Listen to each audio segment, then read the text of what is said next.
हे माता शेरा वाली, आपकी इस वीडियो को जो भी लाइक करेगा आप उसकी झोली खुशियों से भर देना। उसके कार्य में कभी भी अड़चने मत आने देना। जय माता दी।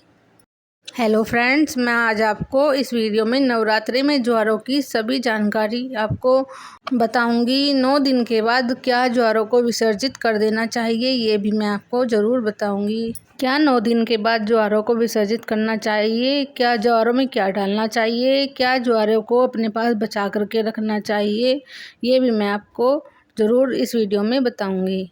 कृपा करके मेरी इस वीडियो में अंत तक बने रहें। नवरात्रों में ज्वारों के बिना माँ दुर्गा की पूजा अधूरी मानी जाती है। अगर आपके मन में कोई डाउट है या कोई सवाल है तो आप कमेंट बॉक्स में कमेंट करके पूछ सकते हैं। हमारे द्वारा आपके सवालों के जवाब ज़रूर दिए जाएंगे और कमेंट बॉक्स में जितने भी सवाल आएंगे उन सब की रिप्लाई आपको कमेंट बॉक्स में ही दे दिए जाएंगे। देखिए, धार्मिक मान्यता के अनुसार जौ को भगवान ब्रह्मा का प्रतीक माना जाता है, इसलिए नवरात्रों में सबसे पहले दिन घट स्थापना के समय जौ की पूजा विशेष रूप से की जाती है। इसलिए घर में जब भी विशेष पूजा की जाती है तो या कुछ हवन किया जाता है तो आपने ज़रूर देखा होगा जौ अर्पित किए जाते हैं। ये जो अन्न ब्रह्म के समान होते हैं और अन्न का हमेशा सम्मान करना चाहिए। नवरात्रि में बोए जाने वाले ज्वारों से आप अपना भविष्य भी जान सकते हैं। इस वीडियो में मैं आपको सारी जानकारी विस्तार से बताऊंगी। अगर आपने अब अपने घर में जौ बोकर नहीं रखे हैं तो कोई बात नहीं, इन ज्वारों से आप अपनी बंद किस्मत का ताला खोल सकते हैं। इस वीडियो को ध्यान से देखना और हाँ, अगर आपको मेरी ये वीडियो पसंद आए तो मेरी वीडियो को लाइक करें, शेयर करें और सब्सक्राइब ज़रूर करें और कमेंट बॉक्स में जय माता दी ज़रूर लिखना। जो भक्त कमेंट बॉक्स में जय माता दी लिखता है तो माता रानी का उसको प्यार मिल जाता है। नवरात्रि में बोए जाने वाले ज्वारों से आप अपना भविष्य देख सकते हैं। कैसे देख सकते हैं, चलिए इस वीडियो में मैं आपको बताती हूँ।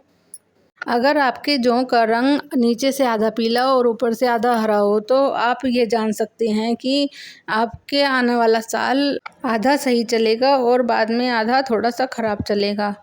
अगर आपके जौ का रंग नीचे से हरा और ऊपर से पीला है तो आपके शुरुआती दिन तो बहुत अच्छे बीतेंगे और बाद में आपको कुछ परेशानियों का सामना करना पड़ सकता है।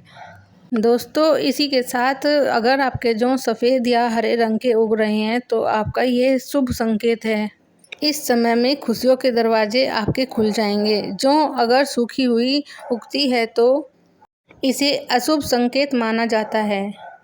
इसके लिए आप अपनी परेशानियों को दूर करने के लिए माता रानी से प्रार्थना कर सकते हैं। इसके लिए आप नव दुर्गा के बीज मंत्र का जाप कर सकते हैं, जैसे ओम दुम दुर्गाय नमः। इस मंत्र का जाप कर सकते हैं और माता रानी से प्रार्थना कर सकते हैं। इस मंत्र को आप साधारण मत समझना। वैसे मैया अपने बच्चों को हमेशा करुणा करती है, दया करती है और हमेशा अपने बच्चों का ध्यान रखती है। चलिए मैं आपको अब बताती हूँ कि नवरात्रों में इन नवरात्रों के बाद इन ज्वारों का क्या करें, इनको विसर्जित कर दें या घर में ही रखा रहने दें। चलिए मैं आपको इस वीडियो में इस बात की जानकारी मैं आपको देती हूँ। इन ज्वारों की पूजा करने का एक निश्चित समय होता है इन 9 दिनों का। इन 9 दिनों के बाद इनकी पूजा करने के बाद इन्हें जल में विसर्जित कर देना चाहिए, ये एक मान्यता है। इन ज्वारे को श्री शक्ति भी कहा जाता है, अर्थात दुर्गा की शक्ति, गंगा की शक्ति और दुर्गे मैया की शक्ति। इन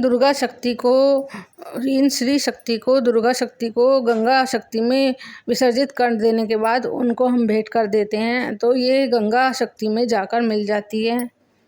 तो दोस्तों, ज्वारे 9 दिन अखंड ज्योत जलने के कारण ये एक दिव्य शक्ति में बदल जाते हैं।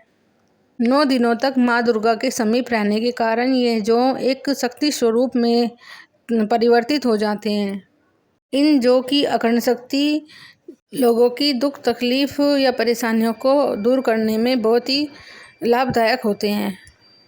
ये लोगों के दुर्भाग्य को सौभाग्य में बदल सकते हैं और जो आपके मन में दबी हुई जो इच्छा है उसको आप पूर्ण कर सकते हैं। इन ज्वारों से लोगों की गरीबी, दुख तकलीफ, परेशानियां या लंबे समय से कोई बीमारियां सब दूर हो जाती हैं, सब दूर कर सकते हैं। इन ज्वारों की अच्छी से पूजा सेवा करने से लोगों को बहुत पुण्य प्राप्त होता है, जिससे उनकी गरीबी, उनकी परेशानी, उनकी इच्छा सब पूर्ण हो जाती है, क्योंकि इन ज्वारों को श्री शक्ति का प्रतीक माना जाता है।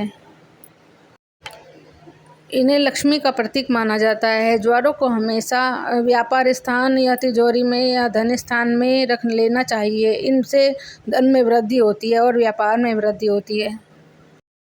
अगर आपके कारोबार में आपकी बढ़ोतरी नहीं हो पा रही है, आपका काम धंधा अच्छा नहीं चल पा रहा है, आप इन ज्वारों की कुछ पत्तियां अपने व्यापार स्थान में, अपने धन स्थान में या फिर अपने दुकान में, अपने धन संपदा में, अपने घर परिवार में रख सकते हैं। इससे इन ज्वारों से काम की बढ़ोतरी होती है, धन की बढ़ोतरी होती है और घर परिवार में सुख शांति होती है। क्योंकि 9 दिन में पूजा के कारण, 9 दिन में अखंड ज्योत के कारण, दुर्गे माता के समीप रहने के कारण ये श्री शक्ति के कारण जागृत हो जाते हैं। बहुत से लोगों का ये भी मानना है कि ज्वारों को अपने पर्स में इसकी कुछ पत्तियां अपने पर्स में ज़रूर रखनी चाहिए। इसके पीछे का कारण भी मैं आप सभी को ज़रूर बताना चाहूँगी। जिस तरह से ये तिजोरी में रखने से धन की कभी कमी नहीं होने देता, उसी तरह से ये पर्स में रखने से भी पर्स को कभी खाली नहीं होने देता। ये पत्तियां पर्स में होने के कारण आपके पर्स को हमेशा नोटों से भरे रखने का काम करती है। दोस्तों, अगर आप किसी भी श्रेष्ठ मनोकामना के लिए नवरात्रों की ये ज्वारों के 5 पत्तियां किसी भी पुराण में, किसी भी अपनी सप्तशती में या फिर किसी धार्मिक पुस्तक के अंदर रख लेते हैं अपनी इच्छा पूर्ण करने के लिए, अपनी इच्छा मांग करके, अगर आपकी उस पुस्तक के अंदर इसकी 5 पत्तियां रख देते हैं अपनी इच्छा पूर्ण करने के लिए, तो आपकी इच्छा कुछ दिनों में ज़रूर पूरी हो जाती है। लेकिन इस रहस्य को आपको गुप्त रखना है, इसके बारे में कभी किसी को नहीं बताना है। जब इच्छा पूर्ण हो जाए तब तो भले ही बता दें, लेकिन पहले इसके बारे में किसी को नहीं बताना है। ये ज्वारे बहुत पवित्र चीज़ हैं, इससे बहुत सी इच्छाएं भी पूरी होती हैं और बहुत से धार्मिक काम भी इससे जुड़े होते हैं। ये बहुत पवित्र चीज़ें हैं। मैं आपको अब एक बहुत ही रहस्यमय उपाय बताती हूँ नवरात्रों के दिनों का। आप क्या करें, आपको क्या करना है कि एक चांदी का या तांबे का ताबीज़ ले लें, उसमें कुछ ये पत्तियां डाल दिए ज्वारों की, और उसमें जो भस्म होती है नवरात्रों में, जो गोबर के कंठे की भस्म जलाते हैं, धूपबत्ती की भस्म जलाते हैं, या फिर माता रानी पे चढ़ाए गए अक्षत होते हैं, उनको ले लें और उस ताबीज़ के अंदर रख लें। तो वे आपकी या आपके घर परिवार की, जिसके भी गले में पहनाए जाएंगे, वो आपकी रक्षा करते हैं। आपके घर में अगर कोई लंबे समय से बीमार पड़ा है, जो कि ठीक नहीं हो पा रहा है, आप उसके गले में भी ये ताबीज़ बांध सकते हैं और जिससे उसको बहुत जल्दी आराम लगने लग जाएगा।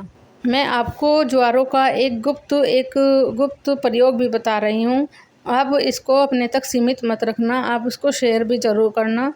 अगर कोई घर में लंबे समय से बीमार पड़ा है या फिर उसकी बीमारी ठीक नहीं हो रही है, तो आप क्या करें, इन ज्वारों को पीस करके इनका कुछ रस निकाल लें, इसकी 4-5 बूंदें अपने जो बीमार आदमी पड़ा है उसके मुंह में डाल दें, उसको पिला दें।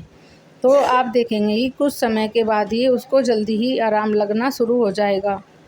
बीमार व्यक्ति को इन ज्वारों का जब रस पिलाएं तो आप सुबह शाम पिलाएं और कुछ दिनों तक ऐसे ही पिलाते रहें। तो माँ भगवती का ध्यान करके, माँ अम्बे का, माँ काली का ध्यान करके आप इस रस को पिलाएं, तो उस व्यक्ति को बीमारी में बड़ी जल्दी आराम लग जाएगा।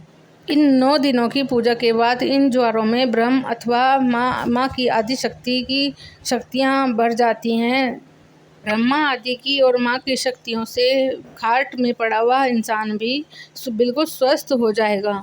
जितनी भी सामग्री हम नवरात्रों में अपने घर में रखते हैं माता रानी को प्रसन्न करने के लिए, चाहे आप ज्वारे ही ले लें, चाहे आप जोत की बाती ले लीजिए, चाहे आप जौ ले लीजिए, चाहे आप अक्षत ले लीजिए, ये सब किसी न किसी काम ज़रूर आते हैं। इनको हम फेंक देते हैं, यही हमारी सबसे बड़ी मूर्खता है। ऐसी कोई बात भी नहीं है, आप नदी में इसे बेशक विसर्जित कर सकते हैं, लेकिन इसमें से थोड़ा सा सामान अपने पास बचा कर रख लेना चाहिए। ये माता रानी का आशीर्वाद होता है। किसी को भूत बाधा लग गई है, किसी को नज़र दोष हो गया है, तो ज्वारे के कुछ रस उसको पिला दें निकाल करके, या फिर गोबर के जो कंठे की हमारी राख होती है, जो भस्म होती है, उसको चटा दें, उसके गले पे या गर्दन पे और पाँव के तलवों में लगा दें, तो उसकी नज़र दोष से छुटकारा मिल जाता है। इसकी भस्म का या फिर ज्वारों का हमें सारा विसर्जित नहीं करना चाहिए, कुछ अंश हमें बचा करके अपने पास ही रख लेना चाहिए। क्या आपको पता है साल में 4 बार नवरात्रे आते हैं, 2 बार गुप्त नवरात्रे आते हैं, 2 बार ये नवरात्रे आते हैं। अगले नवरात्रे आने तक हमें इन्हें बचा के थोड़ा सा ज़रूर रखना चाहिए। अगर आपको भी नवरात्रों के बारे में कुछ जानकारी मालूम है तो हमें कमेंट बॉक्स में कमेंट करके ज़रूर बता सकते हैं। अगर आपको मेरी इस वीडियो में कुछ भी अच्छी जानकारी मिली हो तो आप कृपया करके मेरी वीडियो को लाइक करें, शेयर करें और सब्सक्राइब करना तो बिल्कुल न भूलें। धन्यवाद।